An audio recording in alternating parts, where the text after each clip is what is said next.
সালামু আলাইকুম। ভিডিওর প্রথমেই সবার কাছে দোয়া চাইছি, পাশাপাশি যারা এই ভিডিওটা ক্লিক করেছেন শেয়ারেরও অনুরোধ রইল, কারণ আপনি যতটা শেয়ার করবেন ততটা মানুষের কাছে নিউজটা পৌঁছাবে।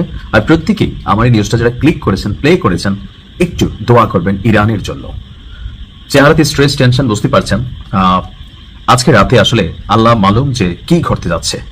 একটা দুইটা প্লেস না, প্রায় ৬,০০০ প্লেস অথবা স্থান অথবা জায়গা চিহ্নিত করেছে মার্কিন যুক্তরাষ্ট্র।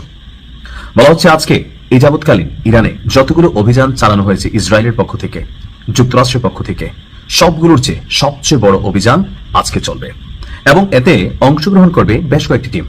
একদিকে ইসরায়েলের বিমান বাহিনী আকাশ থেকে, আমেরিকার আরব সাগরে থাকা বড় যুদ্ধজাহাজগুলো থেকে, সেখান থেকে যুদ্ধ বিমান উড্ডয়ন হবে। পাশাপাশি টার্গেটেড কিছু সামরিক বড় কর্মকর্তা, কিছু ব্যক্তি, এই লিস্টে নতুন সর্বোচ্চ নেতা যিনি আছেন তিনিও আছেন, আরো অনেক ব্যক্তি কানেক্টেড। তো বুঝতেই পারছেন মার্কিন যুক্তরাষ্ট্র যখন বলছে কিছু না কিছু ঘটবে।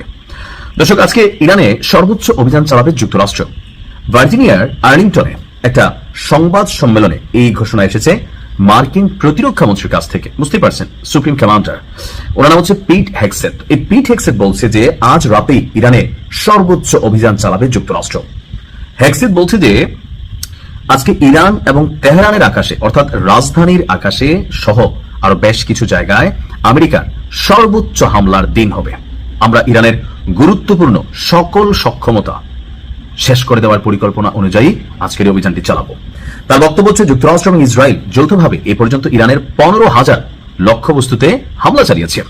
আর এটাকে অনেক বড় অর্জন হিসাবে উল্লেখ করে পিট বলছে যে আপনার আজকের এটা আরো 6,000 প্লেস। এবার হতে পারে সেটা পারমাণবিক সক্ষমতা, হতে পারে বিদ্যুৎ সেক্টর। একটু আগে একটা নিউজ দিয়েছিলাম যে আমেরিকা বলছিল যে ইরানের আপনার যে জ্বালানি সেক্টরগুলো বা এনার্জেটিক যে সেক্টরগুলো আছে সেগুলোকে টার্গেট করবে। এটার দুইটা কারণ, একটা হচ্ছে জনগণ উস্কে যাবে, যারা সরকার পতনের জন্য মাঝখানে আন্দোলন করছিল তাদের মাধ্যমে একটা রিয়েকশন হবে। কারণ ভাই, বিদ্যুৎ না পাইলে, পানি না পাইলে স্বাভাবিক কোনো মানুষ সুস্থ থাকবে না, বিগড়াই যাবে, গোসা হবে, এই দেখো ভাই শেষ, কোন দরকার ছিল আমেরিকার সাথে, এটা হয়তো আমি থাকলে আমিও বলতাম। সো এটা জনগণের একটা অংশ উস্কাবে।